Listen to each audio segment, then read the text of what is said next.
بسم الله الرحمن الرحيم.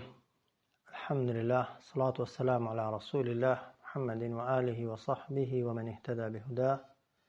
اللهم أرنا الحق حقا وارزقنا اتباعه وأرنا الباطل باطلا وارزقنا اجتنابه. سلام ورحمة خوای پەروەردگارتان لێبێت. لە وانەی پێنجەهەم بە خزمەتتان دەگەینەوە لە فقهی ئیسلامی کە دەرسی ئەوڕۆمان بە ناوی سنەتە سروشتیەکان، یعنی ئەو شتانەی کە فیترەتی ئینسانی، سروشتی ئینسانی حەزی پێیانە، پێی خۆشە، پێی چاکە، جا هەندێک لەوانە وەکو حکم لەوانەیە واجب بن و هەندێکیان لەوانەیە سنەت بن و هەندێکیان لەوانەیە مباحیات بن، بەڵام هەمویان بەیەکەوە وا مەشهورن لە کتێبە فقهیەکاندا کە پێیان دەگوترێت سنەتە سروشتیەکان، کە زۆرینەی گەلان و زۆرینەی خەڵکی تەبیعەت سەلیم و زۆرینەی ئەوانەی کە سروشتیان فیترەتیان فیترەتێکی پاکە حەزی پێ دەکەن و پێیان خۆشە. ئەوانەی کە پێغەمبەران سەلامی خوایان لێبێت زۆرینەیان تەبەن بەو شێوازەیان کردووە و فەرمانیشمان پێکراوە ئێمەش وەکو پێغەمبەران بین و لە ناو کتێبە فقهیەکانیدا وەکوم باسم کرد بە سنەتە سروشتیەکان مەشهورن. جا یەکەم بابەت بریتیە لە مەسەلەی خەتەنەکردنی کوڕ و کچ، کە دیارە خەتەنە هەم لای ئێمە پێی دەوترێت سنەتکردن، کە بریتیە لە لابردنی ئەو پێستەی دەکەوێتە سەر بۆ نێرینە، تەبعاً ذەکەری نێرینە، و سوودەکەشی تەبعاً بریتیە لەوەی کە ناهێڵێ پیسایی و میکرۆبات و نەخۆشی لە ژێریدا کۆ ببێتەوە،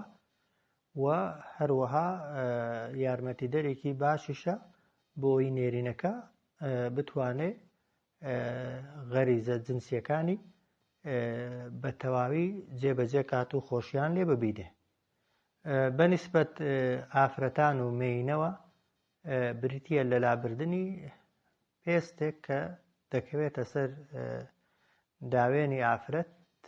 لە پێشەوەڕە. حکمەکەیان چییە؟ تەبەن بەنسبەت کوڕانەوە نەوعێکە و بەنسبەت کچان دەکرێت نەوعێکی دیکە بێ. بۆ کچان بەنسبەت کوڕانەوە جارێ عولەما زۆرینەیان ڕەئیان وایە، لەوانە جمهوری عولەما پێیان وایە واجبە نەک سنەت، ناوەکەی سنەتکردنە دەنا حکمەکەی واجبیەتە، بە دەلیلی ئەوەی کە کاتی خۆش پێش پێغەمبەری ئێمەش ئیبراهیم پێغەمبەر سەلامی خوای لێبێ دەڵێن لە تەمەنی 80 ساڵیدا خوای گەورە فەرمانی پێکردووە بۆ خۆی سنەتکا بە بیورێک یا تەورداسێک کە پێی بووە، تەوەن ئەو زیادەی گۆشتەی لێ کردوتەوە و خۆی خەتەنە کردووە بۆی ئەو شتە سروشتیە و فیتڕەتیە لە خۆی دابێنێتە جێ، و دوای ئەویش تەبەن تا ئێستاشی لەگەڵدا بێ لە ناو مەذهەبە فقهیەکانی ئومەتی ئیسلامیشدا جمهوری عولەما زۆرینەی مەذهەبەکان سنەتکردن بە معنای بڕینی ئەو گۆشتە زیادەیە بە واجب دەزانن، وەکو گوتم تەنها ناوەکەی سنەتە. بەنسبەت ئافرەتانیشەوە تەوان بەنسبەت ئافرەتانەوە بابەتێکە قسەی زۆر هەڵدەگرێ. هەندێک لە عولەما بە واجبی دەزانن بە مطلقی، هەندێکیان تەوان بە سنەتی دەزانن و بە بێگومانی تەوان ڕەئیش هەیە کە بۆ ئافرەتی هەر سنەتیش نەبێ و پێویستیش نەبێ. هەموو ڕەئیەکان کۆمەڵێک دەلیلیان هەن ئەوەی کە گومانی تێدانیە بەبێ گومانی ئەو تەئکیدەی لە خەتەنەکردن و سنەتکردنی کوڕاندا کراوەتەوە لە ئی کچە و مێیناندا نەکراوەتەوە. ئەوە خاڵی یەکەم. خاڵی دووهەم دەگونجێ ئەو ڕەئیانە کە جیاوازی دەکەن، دەفەرمون لە شوێنە گەرمەکاندا ئافرەت خەتەنە بکرێ، مێینە کچ خەتەنە بکرێ چاکترە، بەڵام لە شوێنە ساردەکاندا ئەگەر نەکرێ چاکترە. و هێندێکی دیکەش وەکو گوتم وەکو چۆن بۆ کوڕی بە واجبی دەزانن دەڵێن حتمما دەبێ بکرێ شوێنەکە گەرم بێ یا سارد بێ لە هەموو حاڵەتەکاندا ئەگەر کردت یا ئەگەر کرا تاوان واجبە یەکەم ئەو کەسەی دەیکا کەسێکی شارەزا بێت نەک ئەوەی لە عورفی خەڵکیدا جاری وایە کەسێک کە هیچی لێ نازانێ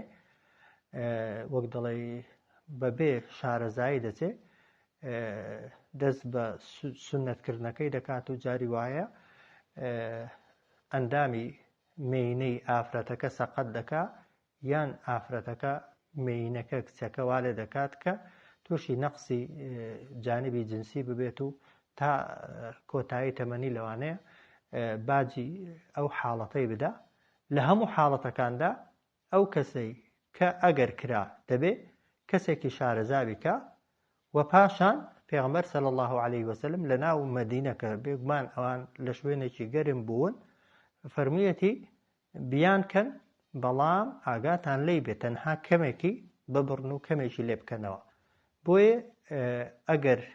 واجب بێت یا سنەت بێت یا مباح بێت و ئەگەر کرا دەبێت کەسەکە شارەزا بێت پسپۆڕ بێ ئیشی خۆی بێ بۆ کڕان و بۆ کچان بەڵام بۆ کچان تەبعاً تایبەتتر ئەوەی کوڕان تەقریبەن سنوورەکە و شوێنەکەی دیارە بەڵام ئەویش ئەگەر کەسەکە شارەزانە بێ زۆر جار کەسەکەی تووشی سەقەتی و خەلەل و ئەوەی دەکا بۆیە دەبێت کەسی شارەزا و ماهیر پسپۆڕ ئیشەکەی بکە و بە تایبەتی بۆ کچان ئەو ئافرەتەی ئەو ئیشانە دەکا بەبێ گومانی دەبێت کەسێک بێ خوێندبێتی و پسپۆڕی هەبێ خولی بێنی بێ دەورەی بینی بێ و ئەندازە و وەک دەڵێ ئەوەشی بۆ دیاری بکرێ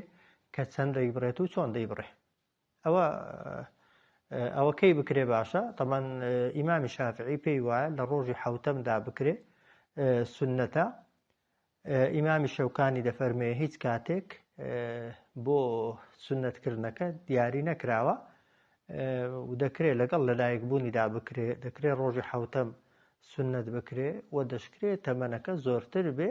بەڵام بەبێ گومانی پێش بڵوغ و پێش گەورەبوون بکرێ چاکترە و باشترە بۆ کوڕان و بۆ کچان ئەوە خاڵی یەکەم خاڵی دووهەم و سێهەم بێکەوە ئەگەر باسییان کەین ئەوەی لە فقهدا پێگوتێ ئەلیستیحداد ونەطف الإبط طبعا لا حیا فی الدین ئەوانە وەک دەڵێ لە دیندا باس کراون و باسکردنیشیان بەشێکە لە دین بەعکسەوە باز نەکردن و چاو لێ پۆشین و نەزانین عیبێ و لە شوێنی خۆی دانیە بۆیە تاشینی یا لابردنی مووی داوێن بۆ ئافرەتان و بۆ پیاوان بۆ نێرینە و بۆ مێینە و هەڵکەندنی مووی بن هەنگڵ هەردووکیان سنەتن و بەبێ گومانی ئەگەر ببنە مایەی دروستبوونی بۆن و نەخۆشی و ئەزیەتدانی کەسی بەرامبەر ئەو کاتە دەبنە واجب جا عولەما دەفەرمون دەکرێ بتاشرێن دەکرێ کورد بکرێنەوە دەکرێ هەڵ بکەندێنرێن یا دەکرێ بە یەکێک لە دەرمانەکان لە وەسائلەکان کە هەنە لا ببرێن هیچ جیاوازیان نییە بەڵام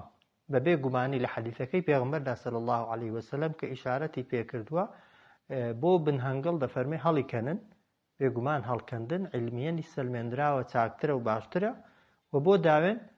دەفەرمێ بیتاشن بە مووس لای ببن و ئەو وەسائلانەشی کە ئێستا پەیدا بوون لێزەرە یان هەر دەرمانێکی دیکەیە کە بەکاردەهێنرێن بۆ لابردنی موو ئەگەر طبعا بە دووشت بە تەشخیصی دکتۆر دیاری بکرێت کە زەرەری بۆ پێستت یا بۆ هیچ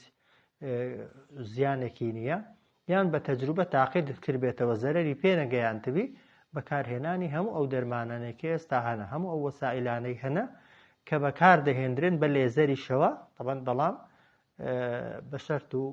مەرجی خۆی دروستە وە سنەتە طبعا ئەو دوانە بە تایبەتی مووی بنهەنگڵ و هەروەها مووی داوێن لا ببرێن چونکە هەم شوێنی بۆنکردن و هەمیش ئەگەری پیسبوون و وەکۆبوونەوەی میکرۆبات و شتیشی لێە و فیترەت و سروشتی ئینسانیش لە خۆیە قێزیان لێ دەکات و بێزیان لێ دەکات چاک وایە ئینسان ئەوانەی بەبەردەوامی خاوێن کاتەوە. جا ئەگەر هێندێک لە ئەوەشیان عولەما دەفەرمون هەفتەی جارێک لای کەمی کەسەکە ئەو موانە لابا باشە و هێندێک دەفەرمون تا 40 ڕۆژی ڕێگە دراوە بەڵام لە 40 ڕۆژ زیاتر ڕێگە نەدراوە کەسەکە ئەو موانە بەخۆی بهێڵێتەوە. بەڵام بەچی لای دەبات گرنگ نییە. بەڵام با لێرەیەک ملاحەزەی بڵێن تەوان ئەگەر بەکارهێنانی بە تایبەتی ئەوەی ئێستا دەکرێت دەرمانەکان ئەوانەی کە بۆ خۆت بەکاردەهێنرێن تەبیعیە، لێزەر ئەگەر لەو بابەتانە بێ کە بۆ خۆتی بەکاردێنی تەبیعیە، بەڵام ئەگەر دکتۆر بۆت بەکاربێنێ بەبێ گومانی ئەو کاتە حکومەکەی لەوانەیە بگۆڕێ. تەنانەت ئەگەر پیاو بۆ پیاویش بەکاری بێنێ ڕێگە پێدراونیە دکتۆری پیاو تەبەن داوێنی پیاو ببینێ و هەروەها دکتۆری ئافرەتیش ڕێگە پێدراونیە داوێنی ئافرەت ببینێ. یعنی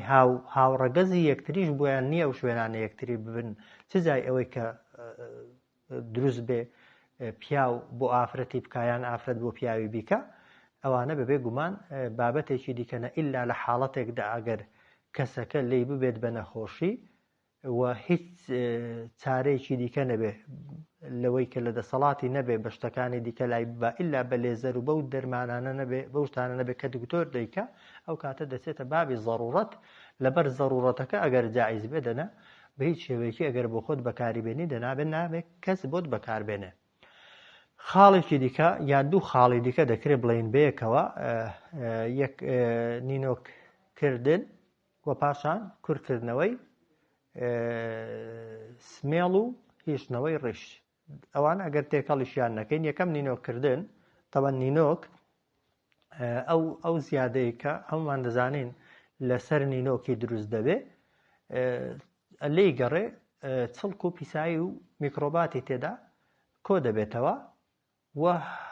هەر کەسێکیش تەبیعەتی سەلیم بێت، تەبیعەتی ئاسایی بێ، بێز لە نینۆکی کەسێک دەکە. کەسێک نینۆکێکی درێژی پێوەیە با پەنجەی بخاتە ناو ئاوێ و بڕۆ بیخۆوە، بێگومان ئەگەر تەبیعەتی سەلیم بێ بێزی نایە.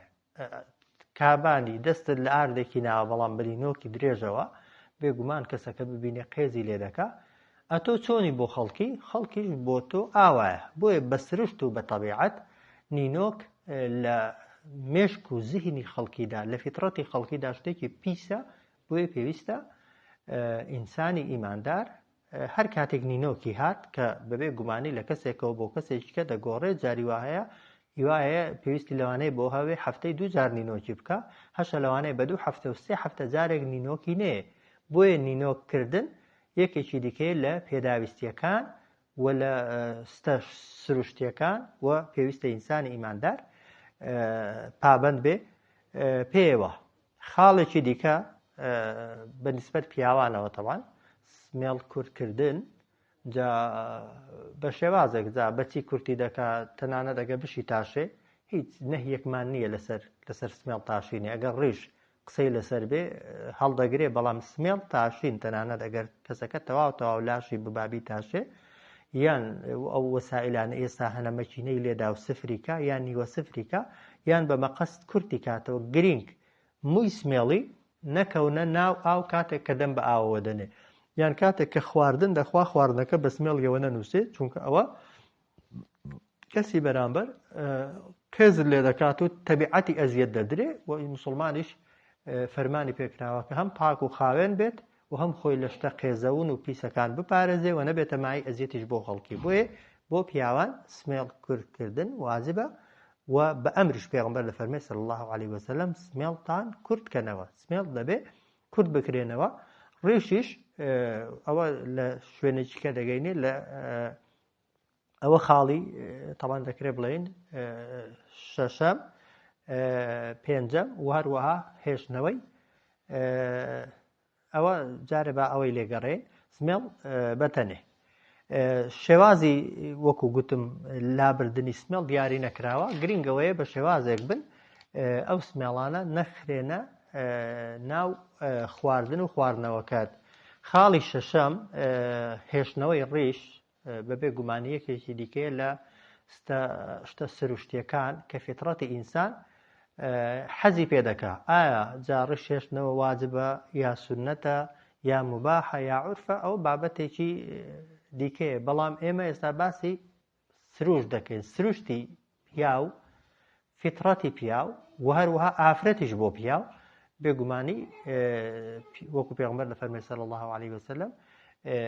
جوانی پیاوان بەڕیشیانەوەیە. بۆیە پێغەمبەری خوا صلی الله علیه وسلم بە سەحابەکانی دەفەرموو پێچەوانەی یەهودیەکان بکەن، سمێڵتان کورت کەنەوە، ڕیشتان درێژکەن، کە بە بێگومانی جوولەکە کاتی خۆی ڕیشیان دەتاشی و سمێڵیان درێژ دەکرد. پێغەمبەر دەفەرمێ صلی الله علیه وسلم ئێوە خالف اليهود خالف المشركين لرواياتك دەفەرمێ خالف اليهود پێچەوانەی ئەوان بکەن. ڕیش چەند بێ باشە؟ ئەو هێندێک لە عولەما دەفەرمون هەر بەرەڵایکە، وەک دەڵێ چەندە دەڕوا با بڕوا. هێندێک دەفەرمون نا ئاوا دەستی پێوە بگرە، ئەوەی لە دەستت زیاد بوو مەقەستی لێدە و بیبڕە. و هێندێکیش لە عولەما دەفەرمون نا وا سفری کە طبعاً پێستت دەرکەوێت دموچاوت لەگەڵ دموچاوی ئافرەتی فەرقی نەبێ، نە ئەوەش درێژەکەی وەک دەڵێ سیمایەکی ناشیرن و شکڵێکی ناشیرنت پێ ببەخشێ. حەدێکی وەسەط ینی بۆتەیە یعنی بیهێڵەرەوە، بەڵام مەرج نییە قرژ و بڵاو و وەک دەڵێ هەر مووی بەلایەکی دابڕوە. دەکرێت کورتیکەی و ڕێکی خەی چۆن پرچی سەرت ڕێک دەخەی، دەکرێت ڕێشت ڕێکخەی و بە شێوەیەکی وەسەط و مامناوەند بیهێڵیەوە. ئەوە خاڵێکی دیکە. خاڵی حەوتەم لە سونەتە سروشتیەکان بریتە لە ڕێزگرتن لە موو. ئەگەر موت ڕیشت هێشتەوە دەبێت خزمەتیکەی، ناکرێت ڕیشی بێڵیەوە و لێی گەڕی بە پیسی، بە پۆخڵی، بە قڕژی، بە خزمەت نەکراوی بمێنێتەوە سەر بۆت هەیە درێژیکەی و بیهێڵیەوە. بەڵام کە هێشتەوە دەبێ خزمەتیکەی. ئافرەت کە بە تەبیعەت پرچی پێوەیە و پرچی درێژە کەمتر دەیبڕێ، ئەوانیش بە هەمان شێوە واجبە لە سەریان ئەو کەسەی کە پرچ و مووی دەهێڵێتەوە بەخۆی خزمەتی پرچ و مووەکەی خۆی کا، بەوەی کە چەوریکە، شانەیکە، بیشوات و دایهێنێتەوە. چونکە پێغەمبەرمان صلی الله علیه وسلم دەفەرمێت من کان له شعر فلیکرمه، هەر کەسێک مووی هێشتەوە بەخۆی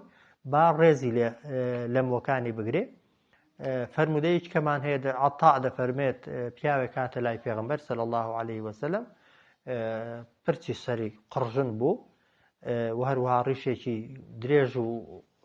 بڵاوی پێوە بوو. پێغەمبەر صلی الله علیه وسلم بە ئیشارەت پێی گوت ئەوە چییە؟ بۆ ئاوای فەرمانی پێکرد کە بچێت مووەکانی کورتکە، سمێڵەکەی کورتکە و ئەو قڕژی و بڵاویەی نهێڵێتەوە. جا حەدیثێکی کەمان هەیە دەفەرمێت أليس هذا خيرا من أن يأتي أحدكم ثائر رأسه كأنه شيطان. ئەو کەسەی کە پرچی سەری دەهێڵێتەوە و پرچەکەی قڕژ و بڵاوی دەهێڵێتەوە و هیچ خزمەتی ناکات، دەفەرمێت شکل و شێوەی لە شەیتانی دەچێت بە وا نەکات. بۆیە موو کە هێشتەوە کە بەرددایەوە پێویستە لەسرت خزمەتیشیکەی و شانەیکەی و دایبێنی و زیادە و کەموەکانی لێکەوە و منزەرەیەکی جوانت پێ ببەخشێ، نەک شکڵەکەت ناشرین کات و ببێتە مای ئەوەی کە خۆشت وەک دەڵێ خۆشیت لە خۆت نەیە، یان خەڵک لە تەماشاکردنی خۆشیان لێت نەیەت. خاڵێکی دیکە بریتە لەوەی کە ئەگەر نیشانەی پیریت لێ دەرکەوتن بۆ پیاوان لە ڕیشیانە، لە سمێڵیانە و بۆ ئافرەتانیش لە پرچی سەریان چاک وایە و سونەت وایە لێی گەڕی بۆ پیاوان و بۆ ئافرەتان. وەکو یەک کە پێغەمبەرمان صلی الله علیه وسلم دەفەرمێت ئەگەر مووی سپیتان کەوتنە ڕیش یان کەوتنە سەری، مۆسپیەکان هەڵمەقەنن چونکە فإنه نور المسلم ئەو موسپیانە دەبنە مای نور و ڕووناکی بۆ ئینسانی ئیماندار لە قیامەتێ و دواتر دەفەرمێت هەر کەسێکی ئیماندار لە ناو ئیسلامەتی و مسلمانەتیدا مووی سەری خۆی سپیکە خوای گەورە بە هەر موویەکی سپی چاکەیەکی بۆ دەنووسێ ئەوە یەک پلەیەکی لای خۆی بەرز دەکاتەوە و گوناهێک و تاوانێکی شت لێ ڕەش دەکاتەوە یەک مووی سپی سێ قازانجی لێ دەکەی چاکەیەکت بۆ دەنووسرێ دەرەجە و مەرتەبەت بەرز دەکاتەوە و هەروەها گوناه و تاوانی شت لێ هەڵدەوەرێنێ بۆیە عولەما ئەنەس دەفەرمێت ئێمە حەزب پێمان ناخۆش بوو ڕقمان لەوانە دەبوویەوە کە کاتێک کەسێک موویەکی سەری سپی دەبوو یان موویەکی ڕیشی سپی دەبوو هەڵی دەکێشاودەی هێنایە دەرێ کە بەداخەوە زۆر جار زۆر کەس بۆ ئەوەی نیشانەی پیری و بەتەمەنی کە بەبێ گومانی بە شێوەی زۆرینە مووی سپی نیشانەیەکە لە نیشانەی بەتەمەنداچوون کە ئەگەر لە دینداری و لە مسلمانەتیدا بە تایبەتی پرچت سپی کرد بێت و تەمەنت بەڕێ کرد بێت دەبێت شانازی پێوە بکەیت و فەرمودەشمان هەیە پێغەمبەر دەفەرمێت صلی الله علیه وسلم کاتێک کەسێکی بە سەر و ڕیشی سپیەوە دەست بۆ لای خوای گەورە بەرز دەکاتەوە خوای گەورە شەرمی لێ دەکات دەستەکانی بەتاڵی و بەخاڵی بگەڕێنێتەوە حتمەن دوعاکەی قبوڵ دەکات بۆیە مووی سپی شەرم لێکردنێ نییە و جێگای شانازیە و مایەی خێر و بەرەکەتیشە بۆت بۆیە هێشتنەوەی مووی سپی لە جەستەتدا یەکێکە لە شتە سروشتیەکان و لە سونەتەکانی پێغەمبەر صلی الله علیه وسلم خاڵی نوێم لە هەمان کاتتا ئەگەر هەڵی مەکەنە لای مەبە بەڵام ئەگەر زۆرینەی پرچت سپی بوو زۆرینەی ڕشت سپی بوو چۆن هێشتنەوەکەی سونەتە هەڵکەندنی ڕێگە پێدراو نییە بەڵام گۆڕینی بە ڕەنگی دی نەک ڕێگە پێدراوە بەڵکو سونەتیشە و شتێکی فیتریشە گۆڕینی مووی پرسی سرت مووی ڕیشت مووی سمێڵت بە خەنە و خەنەی سوور خەنەی زەرد قاوەیی یان هەر ڕەنگێکی دیکە یان کەتان و ئەو مادانەی کە جعفەران و کۆمەڵێک جیا هەبوون کاتی خۆی وەکو خەنەی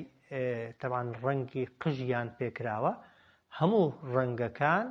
ڕێگە پێدراون و سنەتن تەنها پێغەمبەری خوا صلی الله علیه وسلم لێک فەرموودەدا ئیشارەتی کردووە کە فەرموویەتی خۆتان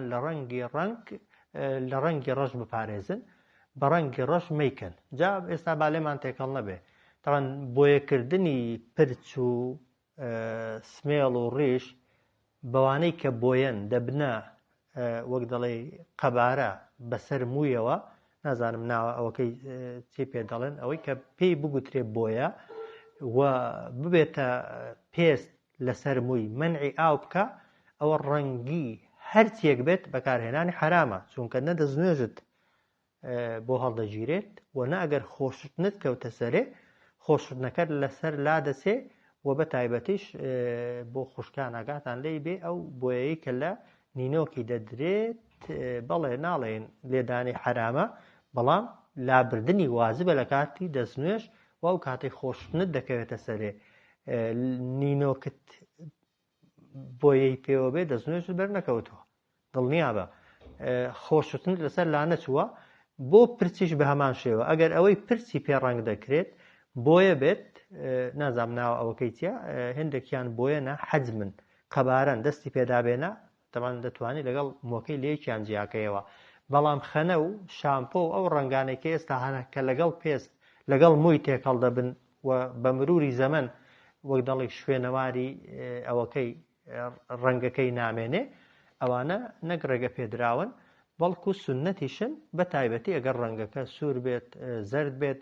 و بە ئاسایی بزاندرێت کە تۆ مووی خۆت ڕەنگ کردووە یعنی خەڵک هەستت پێ بکە ڕەشەکە بۆچی قەدەغە کراوە لەبەر ئەوەی وەک دەڵێ دەبێت جۆرێک لە فریودان و خەڵەتاندنی تێدایە بۆ کەسی بەرامبەر کەسی بەرامبەرەکە هەست لەوانەیە نەکاکە ئەوەکەی خۆدنی ئەویش طبعا یەک حەدیثمان هەیە کە کاتی فەتحی مەکەی پێغمبەر صلی الله عليه وسلم باوکی ئەبوو بەکری صدیق کە ئەبوو قوحافەیە دەیبینێ زۆر بە تەمەن و بە ساڵادا چووە بەڵام پرسیان بۆ ڕۆژ کردووە پێغمبەر فەرمووی صلی الله عليه وسلم ئەو ڕەنگە شیاو نییە بڕۆن بە ڕەنگێکی دیکە بۆی ڕەنگکەن بۆی عولەما دەفەرموون جیاوازی هەیە بۆ کەسی گەنج و تازە پێگەیشت و ئەگەر خەنە و هاوشێوەکانی خەنە ڕەنگی ڕەشیش بەکاربێنن مباحە و ڕێگە پێدراوە بە بێگومانی ئەو دەلیلەش تەوان بەقووەترە بەڵام بۆ کەسی بەتەمەن کە ڕەشکردن لەگەڵ تەمەنەکەیدا ناگونجێ بە بێگومانی بۆی شیاو نییە ڕەنگەکانی دیکەی بۆ بەکار بهێندرێ چاکترە و باشترە بۆیە ئینسان لە بینی ئەگەر مووی سپی لە جەستەیدا پەیدا بوون دوو اختیارت هەیە وەک خۆی بهێڵەوە بە بێگومانی گەر وەک خۆی بهێڵیەوە شانازی بە تەمەند و بە ڕەنگەتەوە بکەی لەوانەیە چاکتر بێ بەڵام دەتوانی گۆڕانکاریش بەسەر مووەکانت دابێنی بەو شتانەی کە خەنەن و هاوشێوەکانی خەنەن کە لەو جیا و گۆڵ و شتانە دروست بوون و هیچ قەبارەیەک لەسەر مووی دروست ناکەن و مەنعی ئاو ناکەن هەموو ڕەنگێک ڕێگە پێدراوە بە ڕەشیشەوە بۆ خەڵکی گەنج و تازە پێگەیشت و بە تایبەت ئەگەر مەبەستت لە ڕەشکردنەکەی فریودان و خەڵەتاندنی کەسی بەرامبەر یا کەسێک نەبێ بەڵام بۆ کەسی بە ساڵات و بەتەمەن ڕەنگەکانی دیکە ڕێگە پێدراون بەڵام ڕەنگی ڕەش خۆی لێ بپارێزێت باشترە و چاکترە خاڵێکی دیکە بریتە لە بەکارهێنانی بۆنی خۆش کە تەوان دەرونی ئینسانی خۆش دەکات و دڵی ئینسانی فەراح دەکاتەوە لەگەڵ ڕوحی ئینساندا دەگونجێت و حرەکە و جوڵا بە ئینسان دەخا بێگومان سونەتە بۆ پیاوانیش و بۆ ئافرەتانیش بەبێ جیاوازی بەڵام ئاگاتان لێی بێ و حەدیثانەی کە باسی ئافرەتی دەکەن کە دەفەرمێ هەر ئافرەتێک بۆنی لە خۆیدا خودی بۆن لە خۆدانەکە حرام نییە دەفەرمێ دوای بۆن لە خۆدانەکەی ڕۆیشت و خەڵک بۆنی کرد ینی تێک هەڵاو بوون و بۆن ڕۆیشتنەکەی و بەهۆی بۆنەکەیەوە خەڵک تووشی فیتنەکردن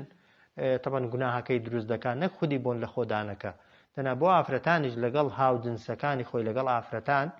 لەگەڵ مەحرەمەکانی خۆی لەگەڵ پیاوی خۆی برای خۆی خوشکی خۆی منداڵەکانی خۆی ئافرەتیش بە بێگومانی هەتا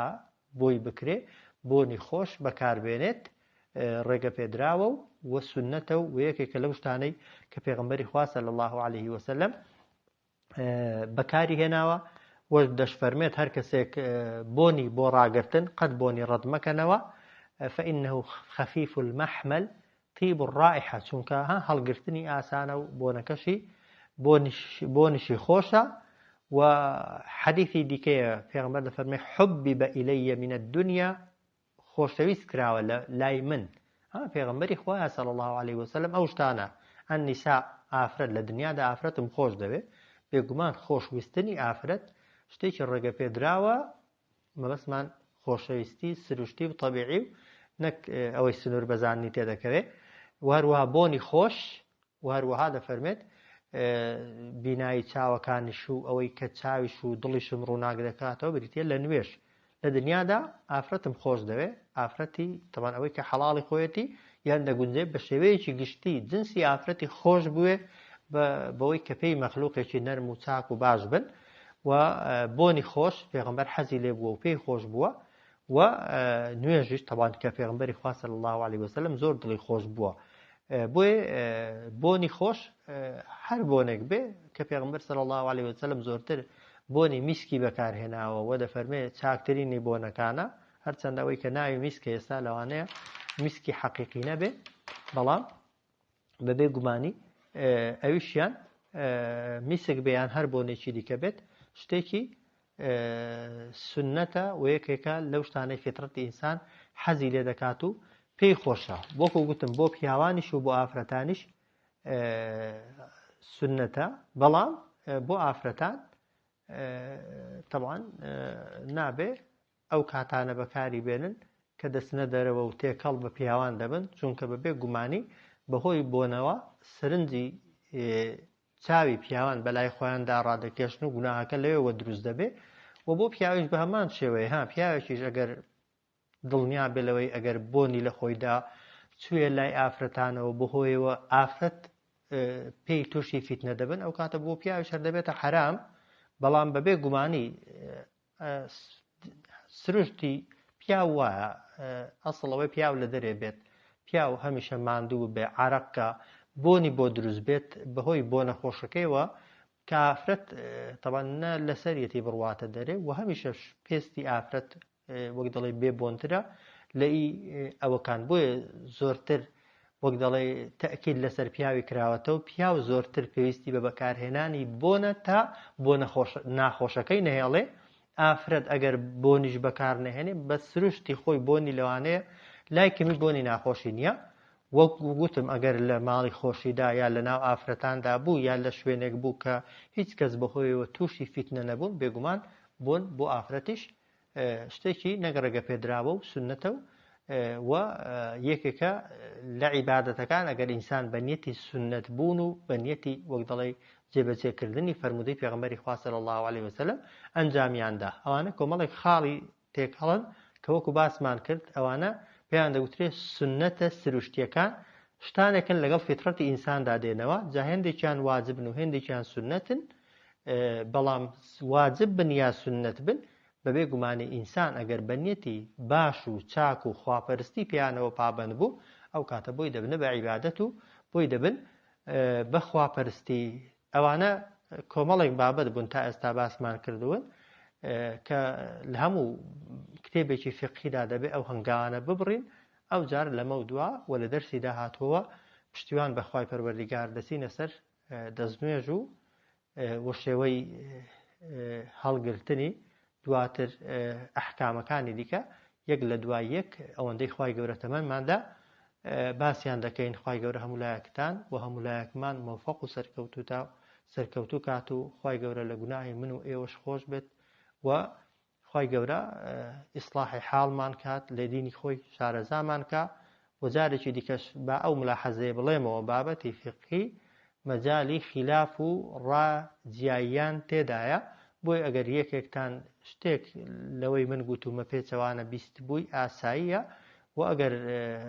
دیسانیش ئەوەی ئێمە دەیڵێن بۆچوونی بەشەرە بۆچوونی بەشەر دەگونجێ ڕاز بێ دەگونجێ هەڵە بێ ئەوەی هەڵە ناکات تەنها خوایە تەنها پێغەمبەری خوایە صلی الله علیه وسلم بەڵام دنا زۆر جار تێگەیشتنی ئێمەش بۆ هەرچەندە فقه هەمووی تێگەیشتنی زانایانە لە ئاەت یا لە حەدیث بەڵام لە چۆنیەتی تێگەیشتنیشمان لە ئاەت و لە حەدیثدا دەگونجێ جیاواز بین بۆ چونکە بیرکردنەوەمان جیاوازە ئاستی زانستمان وەکو یەک نییە بۆیە ئەگەر یعنی شتێکت بیست عەکسی ئەوەی من دەیڵێم یان پێشتر بیست بوو ئەوەی من عەکس بوو بێگومان هەموو ڕێگاکە هەن و هەموو ڕەئیەکان هەن و ئینسان دەست بە هەر کامێکیانەوە بگری شتێکی زۆر زۆر ئاساییە کەس نابێ لەسەر بۆچوونێکی جیاواز لە بابەتی فەقهیدا نیزاع و دووبەرەکی و خلاف و خوا نەخواستە ڕق لە یەکتر بوونەوە لە دڵماندا دروست ببێ دەکرێت بۆچوونمان لەگەڵ یەک جیاواز بێ بەڵام بە هیچ شێوەیەکی ڕێگامان پێ نەدراوە دڵمان لە بەرامبەر یەکتریدا بوغز و عقد و غەرەزی تێدا بێت خوای گەورە دڵ و دەرونی هەموو لایەکمان پاک کاتەوە لە عقد و غەرەز و حەسادەت بەرامبەر بە هەموو کەسێکی ئیماندار و خواپەرست صلى الله على سيدنا محمد وعلى آله وصحبه أجمعين